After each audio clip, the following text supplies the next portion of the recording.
Okay, many months ago, I got a request for a video on towing, on how to do it and the tools you need to do it. It is one of my least favorite things to do, but let's talk about towing today. Thank you to the person who suggested this. I've had it written down on my list for quite a long time, but we're gonna talk about towing today. I've got a friend coming to help me out. And so let's talk about towing. But here's cut to the chase. Don't do it if you don't have to. All right, let's get on the water.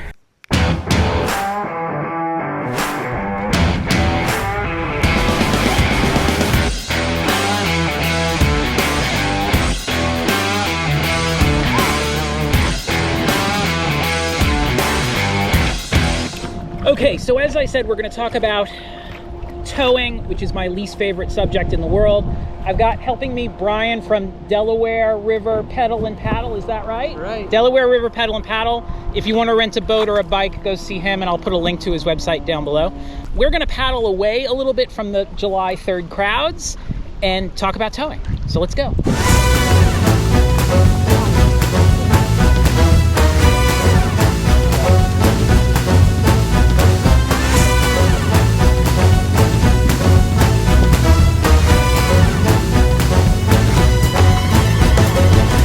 Just told me that there are the occasional alligator sightings here, so I'll never be swimming here again.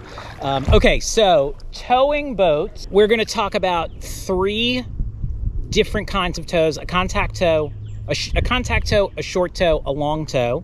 I'm going to show you some oddball things that I've used over the years, and something that I've got that is not designed for towing that I want to test out and see how it works, because I think it would actually make a really good tow. So we'll do those 3 things, but first I want to show you this, what I call a short tow, which I don't really use as a tow. And for that, I'm gonna ask you to slide right next to me. So this is like leftover from like guiding and teaching. Ooh, how's that draw stroke? Not as good as it could be. Guiding and teaching. And I didn't make this up. This came from a group called Body, Boat, and Blade that are on the West Coast. And I love it for, I've got something going on with someone. Actually, we're gonna spin around. Hang on one second. I've got someone maybe that's having an issue with their boat, or they don't feel good, or we need to adjust a seat or something. And so I've got this guy, and it works better under deck rigging as opposed to bungees, but look, it's going to work anyway, and it'll hold these 2 boats next to each other, which I really like. And it's super simple to build. It's, I think, 5 or 6 millimeter climbing cord. It is 2 ridiculously expensive marine carabiners that I've done absolutely nothing to.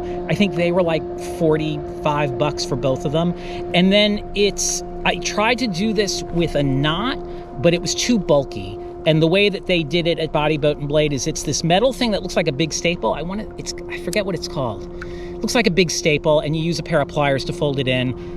A bullnose, I think it's called a bullnose or something like that. I'll put a link to it up here. But you can get a bag of them at like Lowe's for $2. And then really, to make this pretty, this should be heat shrink. And I was lazy and didn't have heat shrink. I had electrical tape. And I've been saying for a decade, oh, I'll just replace it with heat shrink. But yeah, a decade later, it's still on there. So this is my short tow. You can also use this thing. You can build a step if you have someone that can't get into their boat. You can use it a million ways, but I really like it in sort of this configuration. And it's rigged on my boat with a clip on either side. So if I need to come off on this side, I can do that. If I need to come off on this side, I can do that. So that is what I use for like even contact tows. And then actually, let's do that. Let's spin around one more time as I enter the lily pads. Contact tow is super short. I'm not going far. I don't want to kind of have to deal with this. But let's just connect our 2 boats. Or I need to be close to this person for some reason. Like if I'm worried that they're going to pass out and I want to be right here. Again, I think this would probably work better with deck rigging, but let's try it under that.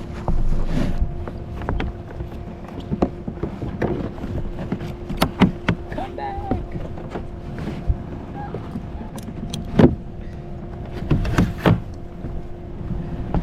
And really, it's a little too far forward on this. That was why I would like the deck rigging, because really where I should end up on a contact tow is like here.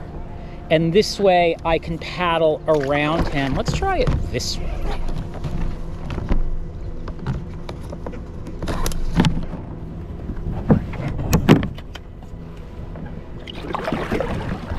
Yeah, that'll work. So this is a contact tow.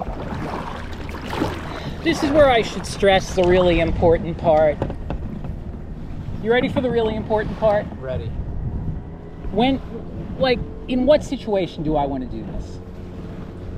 Never. Never is the answer. I don't want to do this. Like if you were on a guided trip with me and I had to tow you, how are you going to feel? I would feel embarrassed unless I was super injured. Exactly. And that's really your options. Someone who's having a really bad day because they're injured or are sick, or someone who like I don't want to tow someone just because they can't keep up. Like if you got someone who can't keep up, you put them in the front of the group and everyone paddles slow. But yeah, you don't want to tow. Towing stinks. That was as good as it gets, and we went 15 feet and it still stunk. So that's a contact tow. You can do it with things besides this rig, but this is just a really sort of nice, simple rig that I really like. Cool, so that's our first one. This is very old school, really whitewater throw bag, and I use this for towing because I also use this for tying up boats when you overnight. When you go camping, you want to tie your boats up to something stout. Brian has with him, pull that out. If you're buying a tow, this is probably what you should buy, which is a waist belt tow system. And you remember about how much this was? No, not Okay. from REI though. Okay, so I'll put a price to it somewhere up there. This way it can go around your waist. It has a built-in quick release, which you'll see I also have here. You don't want to be permanently attached to a boat, right? Just in case. But a short tow is a really nice way to go. As I said, this is more whitewater. This is really what you should be using. This is what I use at Knowles. This is what I used at REI. But I'm an oddball and I have this, right? So short tow, maybe 10 feet behind me so I can keep track of him. And I'm gonna do this like this. I need to point out a couple things. My entry into the outdoor world was rock climbing, so I'm really comfortable working with ropes and knots. If you are not, you can use a carabiner, but I'm really gonna do this super simply.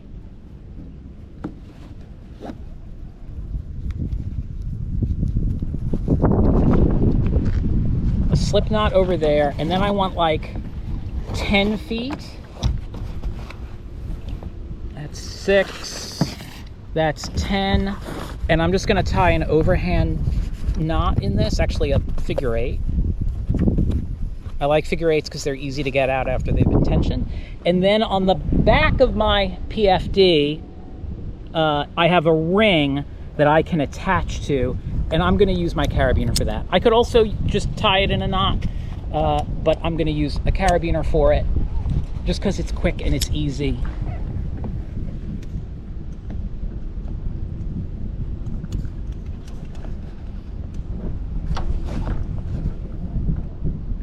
Did I say quick and easy? And then this, I can stick a bunch of places. Let's see if I can get this back under my back bungees. And so this is pulling on me. The downside of this, does yours have a bungee in it? It does have a little bit of it. Right, so that's really nice, the bungee, so that you're not getting tugged by it. And that's the downside of the system that I'm using. Okay, so short tow is set up. We'd like it to be about 10 or 12 feet. I should feel that momentarily.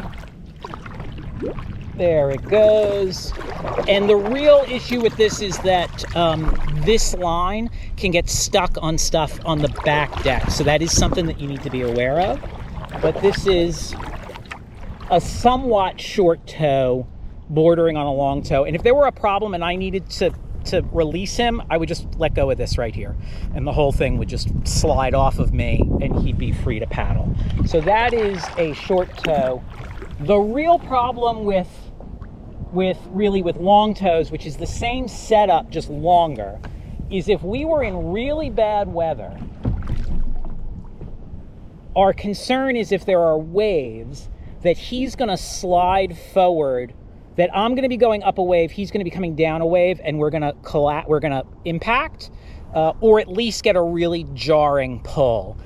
And so what you're supposed to do, I've never done this because I hate towing, is set yourself up so that you're on the same section of the wave at the same time. So you're both going up and down at the same time. This to me sounds like something that is really hard to make work. In theory, waves run in a period, so you get the same amount of time between waves, but that's assuming that there aren't competing factors for movement in water. But this is a very simple short tow that could be a long tow. And to make it a long tow, I would just stretch out more line. It's that simple. And I've got like 100 feet of line right here. So plenty of that.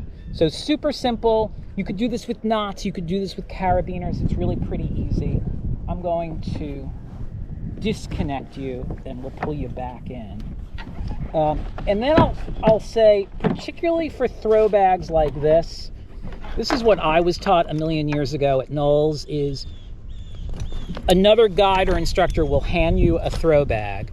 No matter how much you trust that person, you need to unpack the throw bag and repack the throw bag. Because if you don't pack it efficiently, like you're about to see me pack it, when you go to throw it, which you do in like an emergency situation, like someone's getting pulled away by water or wind or surf, you go to throw it, you hit a knot, and it won't throw. It'll just stop in the air and fall to the ground or fall to the water.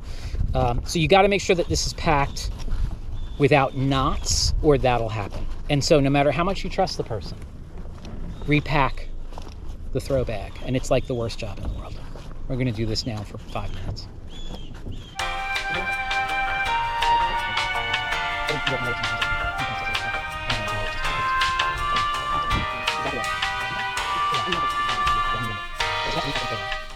And now we're going to try 3. I don't know if this is going to work. First, I want to show you this. This is a short tow that I made years ago. This is 1 inch, actually half-inch tubular webbing, which you could tow your truck with, and another one of the rings like on the back of my PFD. And I had this because it fits, there's a pocket on the side of my PFD that fits in perfectly. And so it's super quick to just pull it out, attach it to someone or attach it to a boat and pull. And then again, if you need to release, you can release there. But that's not the one I want to play with. This is the one I want to play with. This is actually a sailing tether that I have with my sailing gear with 2 really nice marine carabiners and a bungee. And this is load bearing to, you think it's got a kilonewton rating on it? No, of course not. No, of course not. But it's made by Kong, which is an Italian climbing company. So let's see if this is something I've been wondering, if this works as a tow.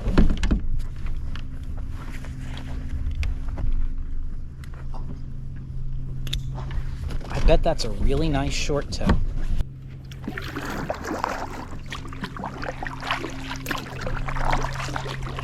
Oh, that's so much nicer. This is like my new favorite thing.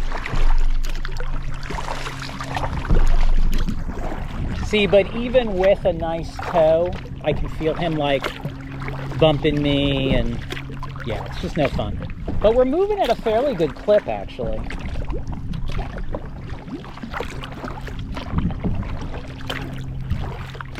Yeah, that's surprisingly nice. Yeah, so that is super nice. And I think on my next big trip, that'll probably be on my deck. So that's short tow, contact tow, long tow. Super easy, super quick. And then a couple oddball things. And something that I was thinking about recently, particularly sea kayaking, while it's been around for a long time, it's a very small, it's a very niche group of people, right? And so in that realm, you'll get a handful of instructors who write the equivalent of like the paddling Bibles. So there was John Dowd. Let's paddle because it'll be a little cooler. Let's go that way. There was John Dowd who wrote a very famous paddling book. Now there's the Gordon Brown book. And they're both great books. I think the John Dowd book is a little outdated these days. And there's great information in there, but I don't think it's the end of the story. So if you want to play with a sailing tether to be your tow, or using climbing cord to make a tow, give it a shot. See how it works. The worst thing that happens is that it doesn't work. Don't be afraid to try that stuff out. I think we live in a fairly small community of paddlers, and we need to be playing with stuff like that more often.